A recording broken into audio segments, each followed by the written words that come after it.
चलिए शुरू करते हैं फिर। तो पहला कंपाउंड है आपका धावन सोडा। इसको वॉशिंग सोडा भी कहते हैं।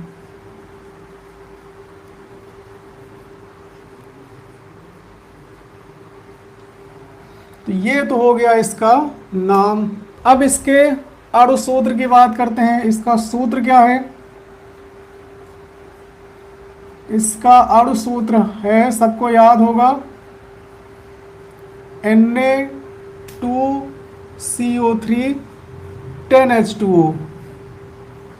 Na2CO3 10H2O याद है ना सबको? धावन सोडा का अणु सूत्र क्या है? Na2CO3 10H2O। ठीक। अब इसी अणु सूत्र के आधार पर इसका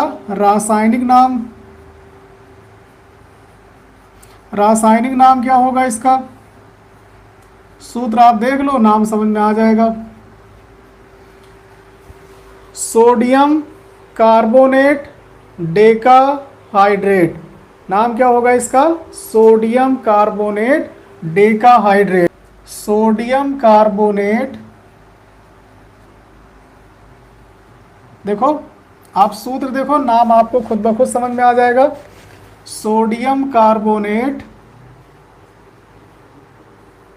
डेकाहाइड्रेट। डेका कहाँ यूज होता है? जहां पे 10 हो। ठीक, यहाँ पे 10 जल के अणु हैं तो यहाँ पर डेका का यूज हो रहा है, डेकाहाइड्रेट। तो ये दोनों चीजें समझ में आ गई। इसका अणु सूत्र है Na2CO3 10H2O और रासायनिक नाम इसी पर आधारित है। देख के आप बता सकते हो, सोडियम कार्बोनेट डेकाहाइड्रेट। ठीक। अब इसकी बनाने की विधि, कैसे इसको हम बनाएंगे?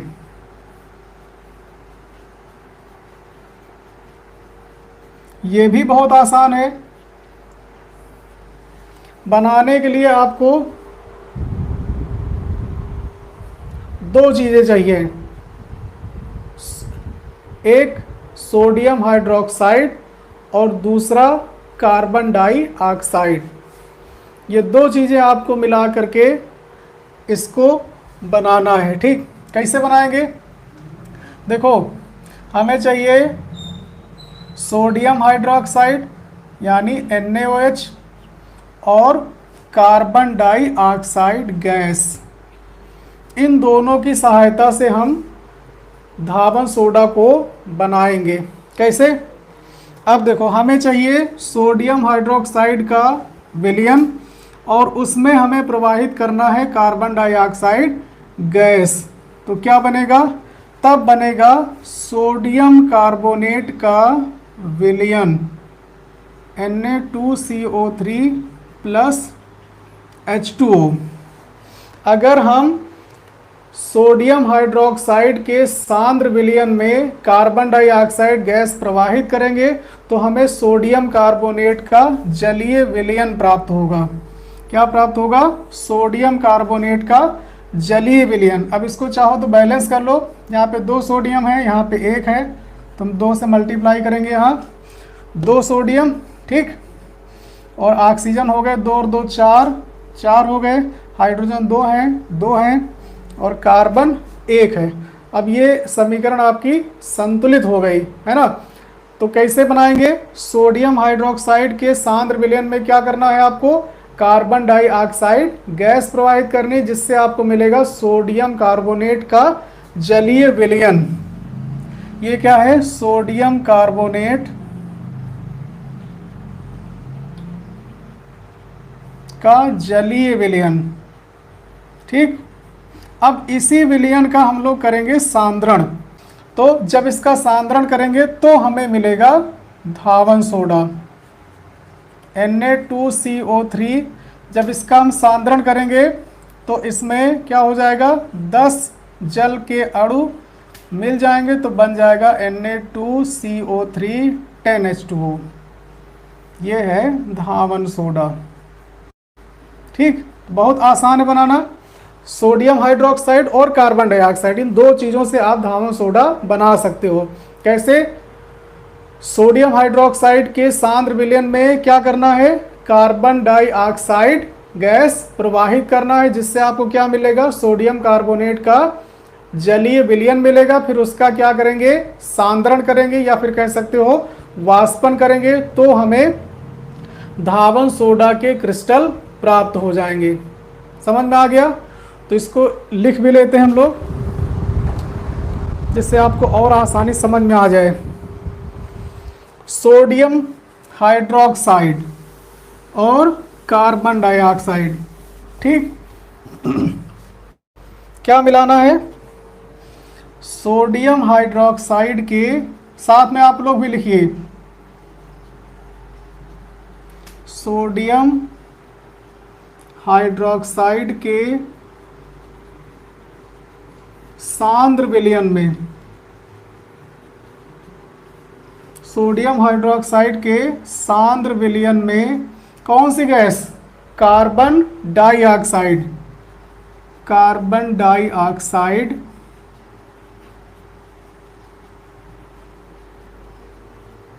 गैस प्रवाहित करने पर, कार्बन डाइऑक्साइड गैस प्रवाहित करने पर क्या मिलेगा आपको, सोडियम कार्बोनेट का जलीय विलयन, सोडियम कार्बोनेट का जलीय विलयन प्राप्त होता है, ठीक। सोडियम कार्बोनेट का जलीय विलयन प्राप्त होता है। अब इसी विलयन का हम लोग सांद्रण करेंगे, जिसका सांद्रण करने पर, जिसका सांद्रण करने पर धावन सोडा प्राप्त हो जाता है।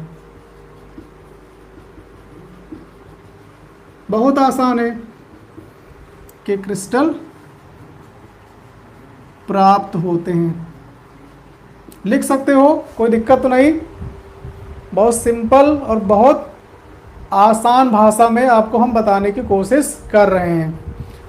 सोडियम हाइड्रोक्साइड के सांद्र विलयन में कार्बन डाइऑक्साइड गैस प्रवाहित करने पर सोडियम कार्बोनेट का जलीय विलयन प्राप्त होता है, जिसका सांद्रण करने पर धावन सोडा के क्रिस्टल प्राप्त होते हैं, ठीक।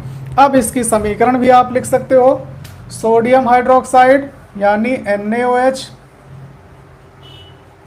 क्या प्रवाहित करना है, कार्बन डाइऑक्साइड यानी CO2।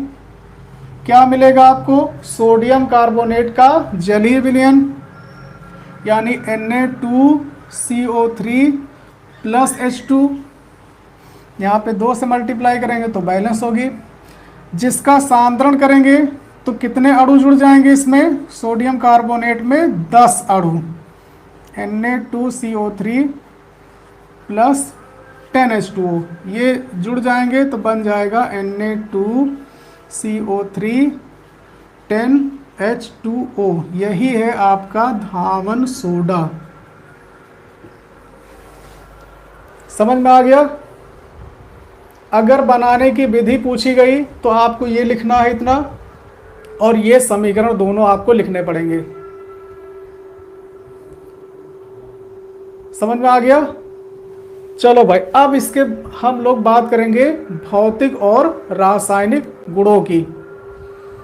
इतना आप चाहो तो नोट कर लो या फिर एक स्क्रीनशॉट ले लो। अब हम बात करेंगे इनके भौतिक गुण की, और फिर सबसे इंपॉर्टेंट इसमें क्या है, इनके रासायनिक गुण।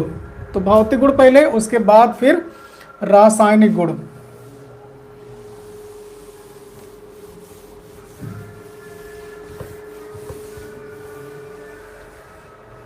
चलो ये भी मिटा दें, कोई दिक्कत नहीं।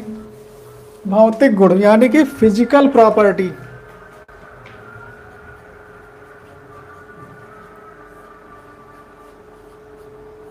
तो देखो इसके जो भौतिक गुण हैं वो कौन कौन से हैं। पहली बात, धावन सोडा श्वेत रंग का होगा। एक प्रॉपर्टी ये, किस रंग का, श्वेत रंग का। गंधहीन, इसमें कोई गंध नहीं होगी।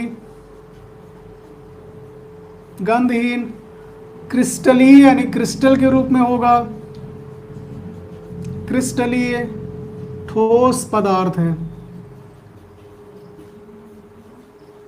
ठीक, यह यानी कि धावन सोडा श्वेत रंग का गंधहीन यानी कोई स्मेल नहीं होगी, क्रिस्टलीय ठोस पदार्थ है। ये इसकी पहली फिजिकल प्रॉपर्टी। दूसरी प्रॉपर्टी, यह जल में विलेय है। यह जल में विलेय यानी कि जल में ये घुल जाता है, जल में विलेय है। ये इसकी दूसरी प्रॉपर्टी। यह श्वेत रंग का गंधहीन क्रिस्टलीय ठोस पदार्थ है। दूसरी प्रॉपर्टी इसकी, यह जल में विलेय है। तीसरी प्रॉपर्टी, अगर इसे जल में घोलेंगे तो उसमें ऊष्मा उत्पन्न होगी। जल में घोलने पर ऊष्मा उत्पन्न होती है।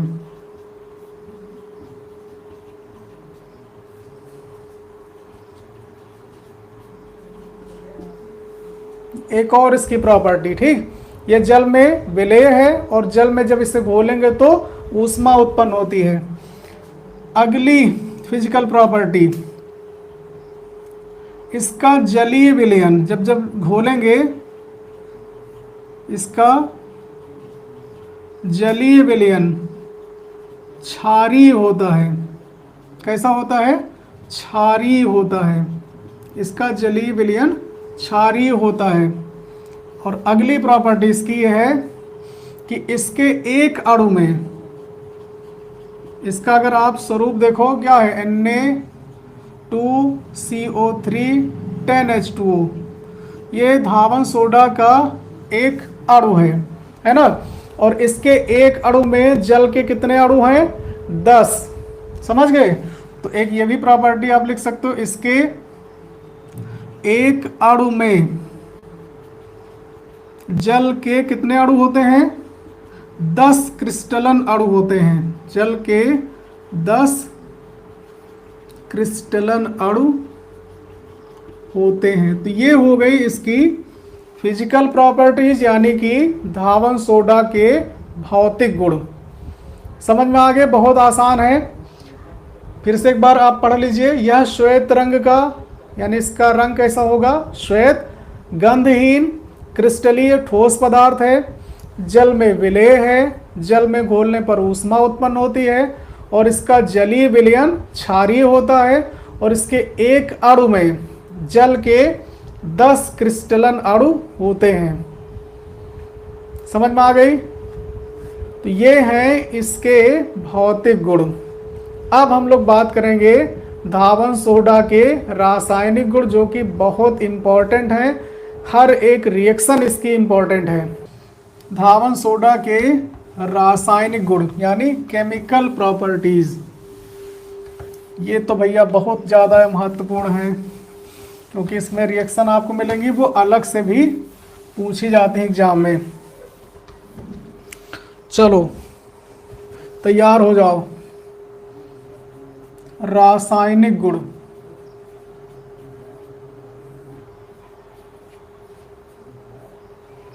फिजिकल प्रॉपर्टी जो आपने अभी लिखी है उनको दिमाग में रखिएगा जरूर, अभी उनका भी यूज होगा। चलो पहला रासायनिक गुण इसका क्या है? देखो धावन सोडा में एक प्रॉपर्टी बहुत खास है और वो ये है कि अगर धावन सोडा को हम वायु में ऐसे खुला रख दें, ठीक, देखो धावन सोडा का जो सूत्र है वो क्या है?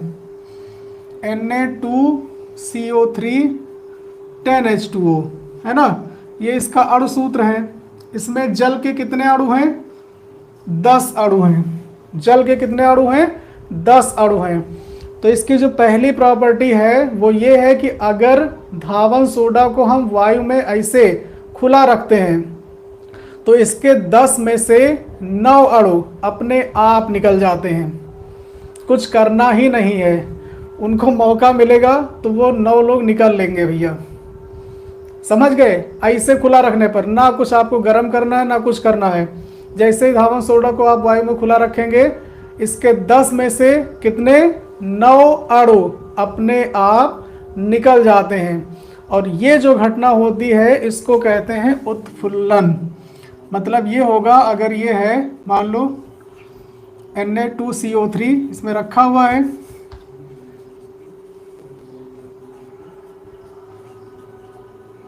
ठीक, तो इसमें से कितने लोग निकल जाएंगे? 9 जल के अणु निकल जाएंगे, सिर्फ बचेगा 1। बात समझ में आई? और इस घटना को कहते हैं उत्फुल्लन। ये क्या हो रहा है यहाँ पे? उत्फुल्लन। ठीक, तो ये है इसका पहला रासायनिक गुण। धावन सोडा को वायु में खुला रखने पर क्या हो जाता है? 10 में से 9 अणु अपने आप निकल जाते हैं और 1 अणु बचेगा जल का, और इस घटना को क्या कहते हैं? उत्फुल्लन कहते हैं। तो ये है इसका धावन सोडा का पहला रासायनिक गुण। समझ में आया सबको? चलो इसको लिख लेते हैं फिर।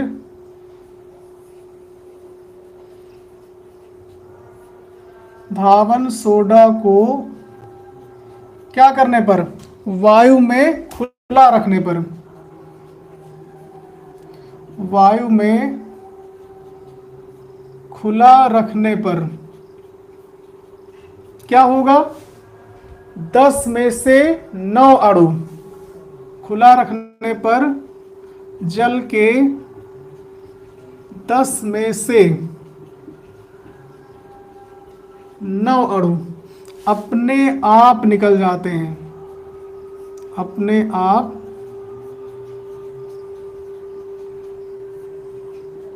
निकल जाते हैं और यह घटना क्या कहलाती है? उत्फुल्लन कहलाती है। यह घटना उत्फुल्लन। तो ये क्वेश्चन भी आपसे अलग से पूछा जा सकता है कि उत्फुल्लन किसे कहते हैं। तब भी आपको यही बात बतानी है कि जब धावन सोडा को वायु में खुला रखते हैं तो उसके जल के 10 में से 9 अणु अपने आप निकल जाते हैं। ठीक, यही घटना क्या कहलाती है? उत्फुल्लन। समीकरण क्या बनेगा? Na2CO3 10H2O क्या करने पर? वायु में खुला रखने पर।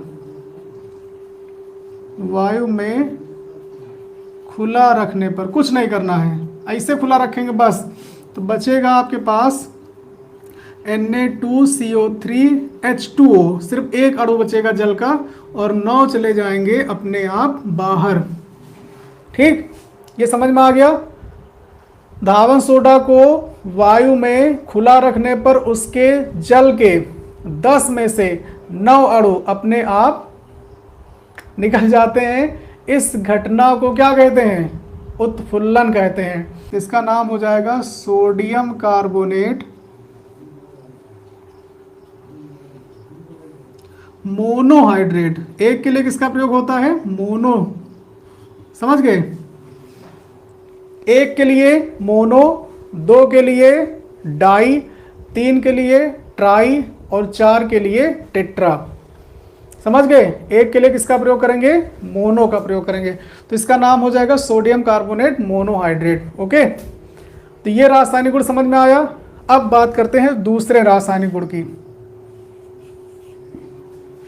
जरा सोचो, अगर इसमें धावन सोडा रखा है, ठीक, यानी Na2CO3 10H2O, इसको हमने वायु में ऐसे खुला रख दिया, ऐसे रखा है, ठीक, तो क्या होगा? इसके 10 में से 9 अणु अपने आप निकल जाएंगे, है ना। अगर हम धावन सोडा को वायु में खुला रख देते हैं तो उसके 10 में से 9 अणु जल के अपने आप निकल जाते हैं, मतलब उत्फुल्लन हो जाता है। और अगर सोचो कि हम इसको गर्म करें तब क्या होगा?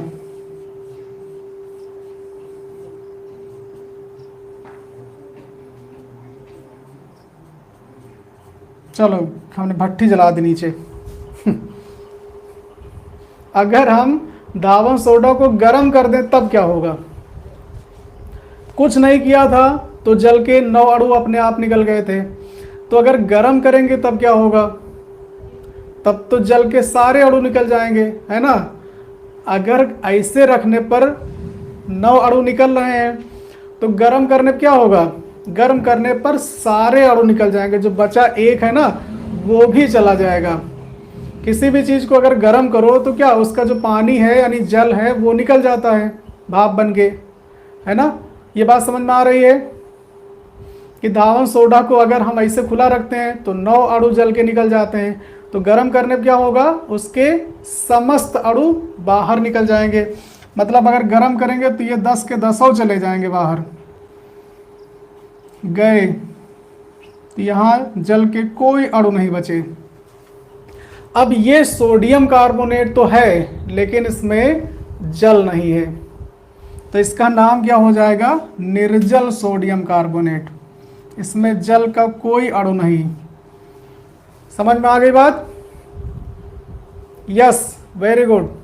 निर्जल सोडियम कार्बोनेट, और इसी निर्जल सोडियम कार्बोनेट को कहते हैं सोडा ऐश। क्या कहते हैं? Soda ash. समझ में आ गई बात? ये कब मिलेगा? जब धावन सोडा को गर्म करेंगे। ठीक, तो वायु में खुला रखने पर जल के 9 अणु अपने आप निकल जाते हैं, लेकिन गर्म करने पर क्या होगा? उसके 10 के 10 यानी समस्त जल के अणु निकल जाते हैं और हमें प्राप्त क्या होता है? निर्जल सोडियम कार्बोनेट, और इसे ही हम लोग कहते हैं सोडा ऐश। समझ गए? तो ये हो जाएगा इसका दूसरा रासायनिक गुण। धावन सोडा को गर्म करने पर। ठीक, एक स्टेप आप और आगे बढ़ गए। अभी खुला रखा था, अब उसको गर्म कर रहे हैं। ठीक, धावन सोडा को क्या करने पर? गर्म करने पर क्या होगा? जल के समस्त अणु निकल जाएंगे। जल के समस्त अणु, और जब जल के सारे अणु निकल जाएंगे तो जल बचेगा नहीं, यानी सोडियम कार्बोनेट तो बचेगा लेकिन उसमें जल नहीं होगा। तो जब निकल जाते हैं तो क्या मिलेगा? और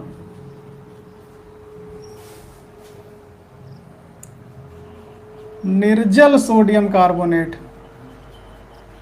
बगैर जल के।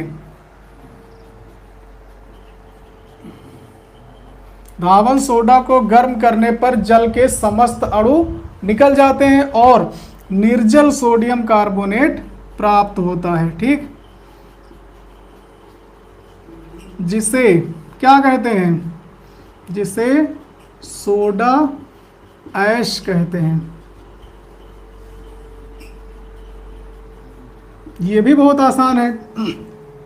अब देखो गर्म करने की जो रिएक्शन वो कैसे होगी? Na2CO3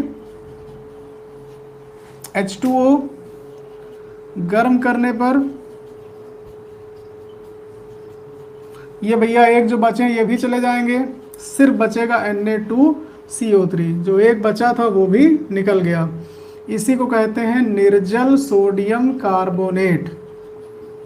निर्जल सोडियम कार्बोनेट, और यही है सोडा ऐश। ठीक, समझ में आ गया? तीसरा रासायनिक गुण देखो, पहला हो गया वायु में खुला रखने पर, दूसरा हो गया गर्म करने पर। वायु में खुला रखोगे जल के 9 अणु निकल जाएंगे, गर्म करोगे सब निकल जाएंगे। तो इससे अच्छा ना इसको वायु में खुला रखो ना इसको गर्म करो, काहे कोई निकल के जाए, है ना। अच्छी बात यह है कि इसको पैक करके रखो, ना अपने आप कोई निकले ना जानबूझ के उसको भगाओ भैया, है ना। इसको पैक करके रखो। तीसरा रासायनिक गुण बहुत इंपॉर्टेंट है ये। देखो अभी आपने इसके भौतिक गुण में ये पढ़ा होगा कि ये क्षारीय प्रकृति का है। इसका नेचर कैसा है? बेसिक क्वालिटी इसकी है ना? किस प्रकृति का है ये? क्षारीय प्रकृति का है। तो जब ये क्षारीय प्रकृति का है तो सोचो, इसकी अभिक्रिया अगर हम अम्ल से कराएं तो क्या होगा? अम्ल और क्षारक आपस में अभिक्रिया करते हैं तो बनता है लवण और जल। तो इसके साथ भी यही होना है, क्योंकि ये क्षारीय प्रकृति का है। अगर इसकी अभिक्रिया हम अम्ल से कराएंगे तो लवण और जल बनना तय है। करा के चेक कर लें, कहो तो चेक करें। चलो चेक करते हैं। Na2CO3 और ये हो गया मान लो आपका क्षारीय है ही है, और अम्ल हमने ले लिया HCl। ठीक, तो क्या बनेगा? NaCl। और चलो यहां पर हम क्या कर लें, 2 कर लेते हैं। ठीक, तो ये हो जाएगा 2NaCl प्लस H2O, लवण और जल बन गया, प्लस एक चीज और इसमें बन जाएगी CO2 गैस। देखो ये क्षारीय प्रकृति का है, अगर इसकी अभिक्रिया हम अम्ल से कराएंगे तो लवण और जल बनना तय है, क्योंकि अम्ल और क्षारक की परस्पर अभिक्रिया कराने पर लवण और जल बनता है। ये आप पढ़ चुके हो इसी चैप्टर में। तो यहाँ भी देखो ये किस प्रकृति का है? क्षारीय प्रकृति का है। इसकी अभिक्रिया अगर हम अम्ल से कराएंगे तो लवण बनेगा और जल बनेगा, साथ में कार्बन डाइऑक्साइड गैस भी मुक्त होगी। ठीक, अगर दूसरा कोई अम्ल ले लो, चलो पहले लिख लेते हैं ये वाला, फिर दूसरे से कराएंगे। ठीक, एक रासायनिक गुण ये समझ में आ गया कि ये क्षारीय प्रकृति का है, इसलिए इसकी अभिक्रिया अम्ल से कराने पर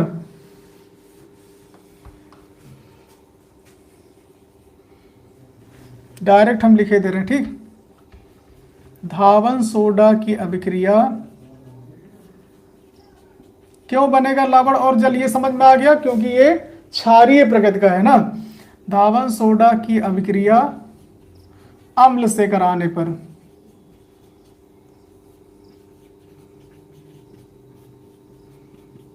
धावन सोडा की अभिक्रिया अम्ल से कराने पर लवण तथा जल बनता है।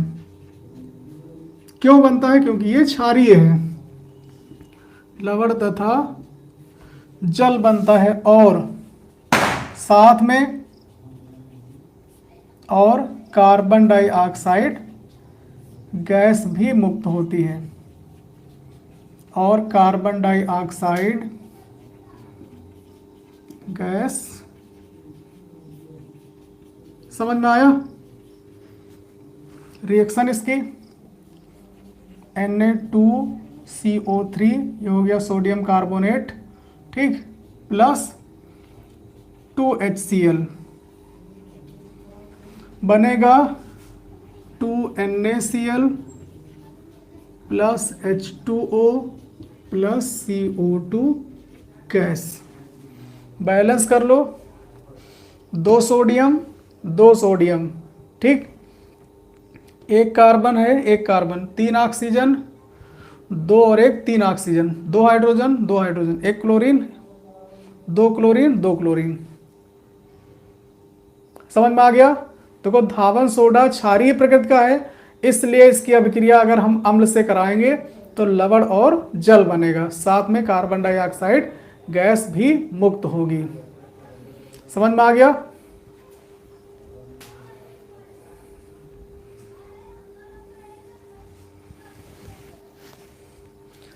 चाहो तो दूसरे अम्ल से भी कहो तो करा दें। ये हाइड्रोक्लोरिक अम्ल है। एक और अम्ल आपने सुना होगा सल्फ्यूरिक अम्ल, कराएं इससे। अगर हम इसकी अभिक्रिया सल्फ्यूरिक अम्ल से करा दें, Na2CO3 H2SO4, ठीक, सल्फ्यूरिक अम्ल से, तो ये भी तो अम्ल है, इससे भी अगर आप क्रिया कराएंगे तो ये क्षारीय है, तो क्षार और अम्ल मिलकर क्या बनाएंगे, लवण और जल बनाएंगे, साथ में CO2 गैस निकलेगी। तो ये बना लेगा sodium sulphate Na2SO4 plus H2O plus CO2 gas. समझ में आ गया? ये भी चाहो तो बैलेंस करके देख लो सही है कि नहीं।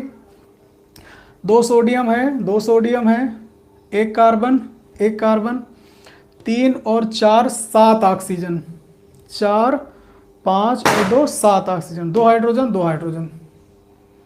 अगर आपको कहीं से भी समीकरण लगे कि हाँ ये सही है या गलत है, तो आप उसको बैलेंस करके चेक कर लो। अगर बैलेंस है तो वो सही है, अगर बैलेंस नहीं है तो इसका मतलब कहीं ना कहीं से गलत है। अब अगला जो रासायनिक गुण है वो बहुत बहुत बहुत इंपॉर्टेंट है। क्यों इंपॉर्टेंट है अभी आपको हम बताएंगे। नंबर 4, अगर हम सोडियम कार्बोनेट, ध्यान से सुनिएगा, सोडियम कार्बोनेट, ठीक, और जल और कार्बन डाइऑक्साइड, इन 3 चीज़ों को आपस में हम मिला दें। किसको किसको? सोडियम कार्बोनेट यानी धावन सोडा, जल और कार्बन डाइऑक्साइड गैस, तो जो बनने वाला है वो है आपका अगला यौगिक। कौन सा? Baking soda. तो ये इसलिए बहुत इंपॉर्टेंट है क्योंकि इसके बाद जो आप पढ़ेंगे वही बनने वाला है यहाँ पर। समझ गए? तो बहुत ध्यान से देखिए कैसे बनेगा। सोडियम कार्बोनेट प्लस जल, यानी सोडियम कार्बोनेट का जलीय विलयन, और उसमें गैस कौन सी प्रवाहित करनी है? CO2 यानी कार्बन डाइऑक्साइड। तो बनेगा बेकिंग सोडा, 2NaHCO3। ये क्या है? Baking soda. सोडियम कार्बोनेट के जलीय विलयन में कार्बन डाइऑक्साइड गैस प्रवाहित करने पर क्या प्राप्त होता है? बेकिंग सोडा प्राप्त होता है। ये इसका एक रासायनिक गुण है और बेकिंग सोडा बनाने की विधि भी है। चलो,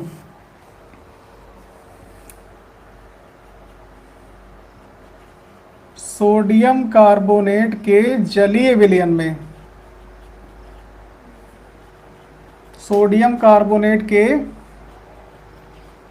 जलीय विलयन में कौन सी गैस? कार्बन डाइऑक्साइड गैस प्रवाहित करने पर क्या बनेगा? Baking soda. बेकिंग सोडा प्राप्त होता है। ये भैया बहुत इंपॉर्टेंट है, इसको बहुत अच्छे से समझ लो, क्योंकि यही अभी आपको जब बेकिंग सोडा बनाओगे वहाँ यही रिएक्शन आपको लिखनी है, और ये बेकिंग सोडा बनाने की विधि भी है। सोडियम कार्बोनेट के जलीय विलयन में कार्बन डाइऑक्साइड गैस प्रवाहित करने पर बेकिंग सोडा प्राप्त होता है। याद कर लो, सोडियम कार्बोनेट के जलीय विलयन में कार्बन डाइऑक्साइड गैस प्रवाहित करने पर बेकिंग सोडा प्राप्त होता है। सोडियम कार्बोनेट यानी Na2CO3, जलीय विलयन यानी प्लस H2O, कौन सी गैस? CO2 गैस प्रवाहित करेंगे तो बनेगा 2NaHCO3, और यही है आपका बेकिंग सोडा। तो ये बेकिंग सोडा बनाने की विधि भी है और इसका धावन सोडा का एक रासायनिक गुण भी। समझ में आ गया? ये दोनों समझ में आ गए। धावन सोडा क्षारीय प्रकृति का है, इसलिए इसकी अभिक्रिया अम्ल से कराने पर लवण तथा जल बनता है और कार्बन डाइऑक्साइड गैस मुक्त होती है। HCl से करा दिया, H2SO4 से करा दिया, दोनों रिएक्शन आपको बता दी हमने, ठीक। अगला रासायनिक गुण इसका है कि सोडियम कार्बोनेट के जलीय विलयन में अगर हम कार्बन डाइऑक्साइड गैस प्रवाहित करते हैं तो हमें बेकिंग सोडा प्राप्त होता है। Na2CO3 H2O CO2 मिलाया तो बन गया 2NaHCO3, जो कि बेकिंग सोडा का सूत्र है। चारों समझ में आ गए, दो पहले और दो ये, चार रासायनिक गुण। चलो इसको भी आप नोट कर लो या फिर स्क्रीनशॉट ले लो। फिर बढ़ते हैं आगे, एक दो और रासायनिक बताते हैं, फिर उपयोग की बात करेंगे।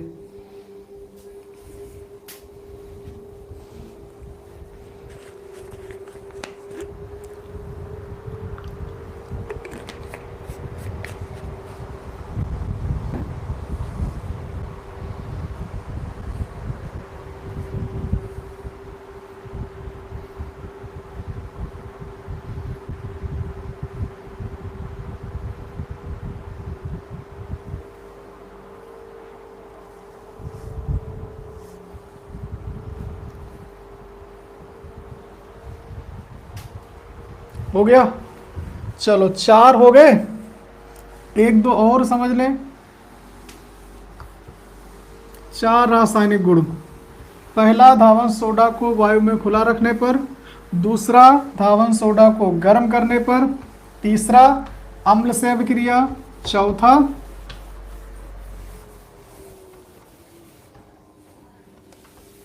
बेकिंग सोडा बनाने में। ठीक, अब पांचवा देखो, अगर हम इसे जल में घोलते हैं, ठीक, यानी जल से अभिक्रिया। अभी आपने भौतिक गुण में क्या पढ़ा था कि इसका जलीय विलयन क्षारीय होता है। तो क्षारीय कैसे होता है, अब रासायनिक अभिक्रिया में भी समझ लो।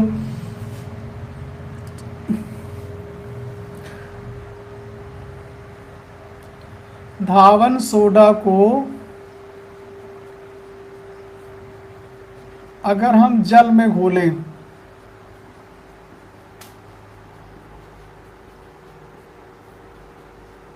ठीक, तो क्या बनेगा, सोडियम हाइड्रोक्साइड।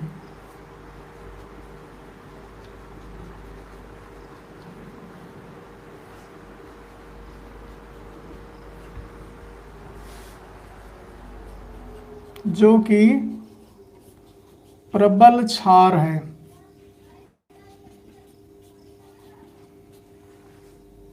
अगर इसे हम जल में घोलते हैं तो क्या बनता है, NaOH बनता है, यानी सोडियम हाइड्रोक्साइड बनता है, जो कि एक प्रबल क्षार है। इसलिए इसका जलीय विलयन क्षारीय होता है। देखो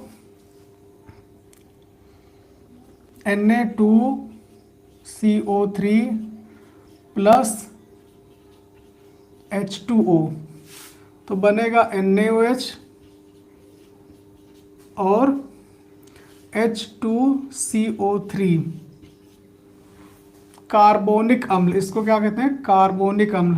ये एक दुर्बल अम्ल है और ये प्रबल क्षार है। बैलेंस कर लो, 2 2।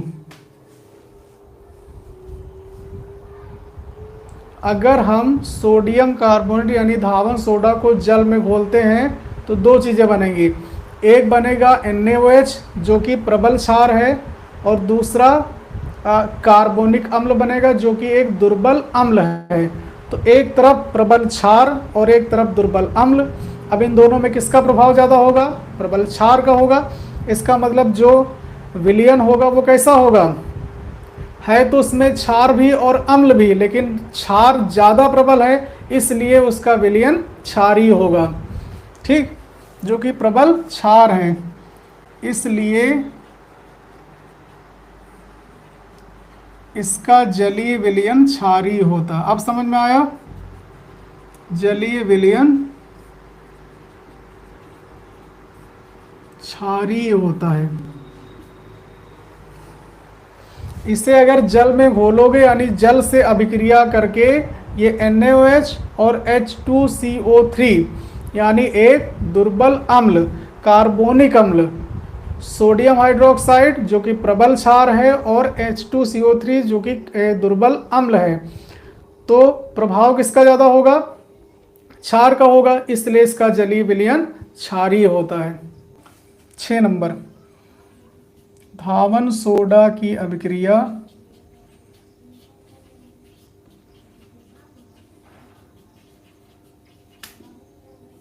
किससे कराएंगे? शुष्क बुझे हुए चूने से।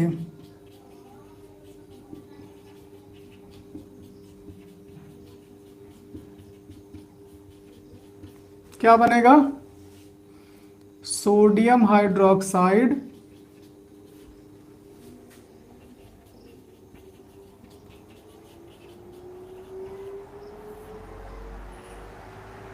और कैल्शियम कार्बोनेट।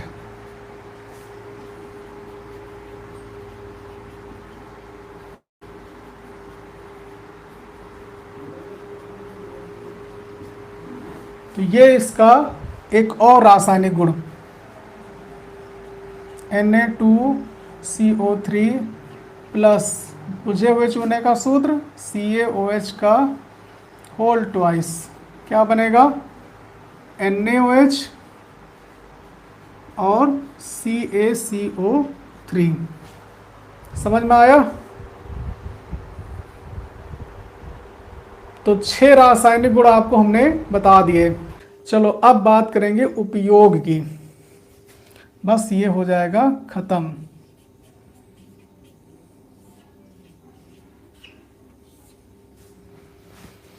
जो जो चीजें आपने इससे बनाई हैं उनको बनाने में इसका उपयोग।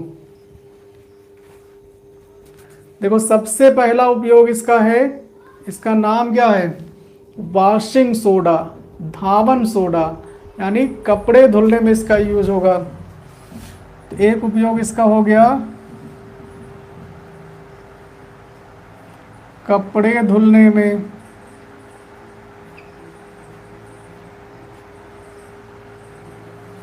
दूसरा, इससे कुछ आपने बनाया, बेकिंग सोडा बनाया ना, बेकिंग सोडा बनाने में दूसरा यूज इसका हो गया बेकिंग सोडा बनाने में। जब बेकिंग सोडा ये बना सकता है तो इसका मतलब आग बुझाने वाले यंत्रों में भी प्रयोग किया जाएगा।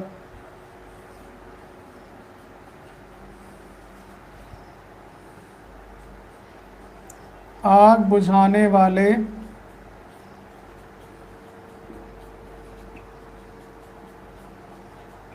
यंत्रों में, नीचे दिख रहा है, चेक कर ले एक बार।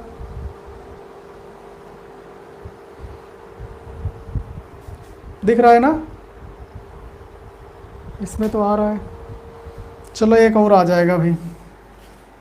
4 नंबर,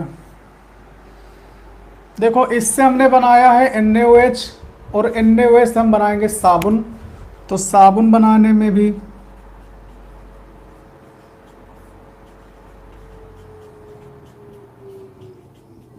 ठीक। और इसका यूज होता है नंबर 5, इधर लिख लें, जल की कठोरता दूर करने में। बहुत सारे उपयोग आप लिख सकते हो। समझ में आया?